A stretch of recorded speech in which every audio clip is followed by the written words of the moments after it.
Saudara mahasiswi penipu tiket Coldplay.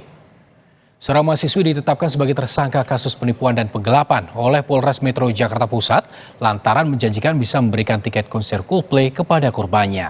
Total kerugian yang dialami korban senilai 5,1 miliar rupiah.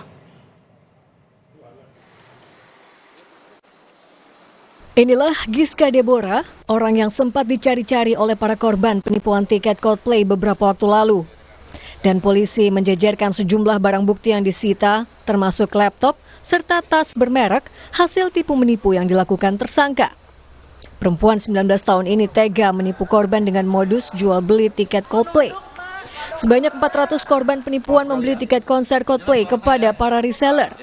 Ada 5 reseller yang menjadi korban dengan jumlah kerugian mencapai 5,1 miliar rupiah atau sebanyak 2.268 tiket.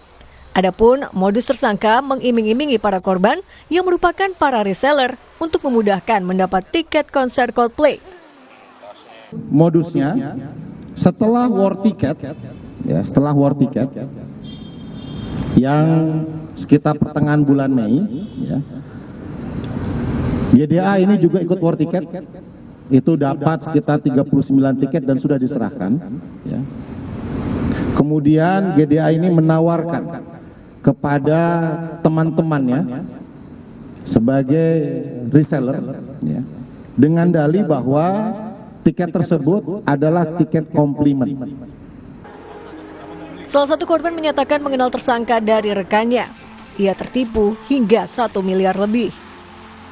Aku tuh sebenarnya kenalnya sama sahabatnya pelaku awalnya, jadi setorannya juga nggak langsung, tapi emang kita temenan gitu loh, kita pernah pergi bareng, pernah keluar kota bareng juga. Terus habis itu udah kayak sampai hamin semingguan gitu, hamin 2 minggu lah, itu belum ada kabar kalau dia tuh ngilang atau apa gitu loh. Dia selalu masih bilang tiketnya ada.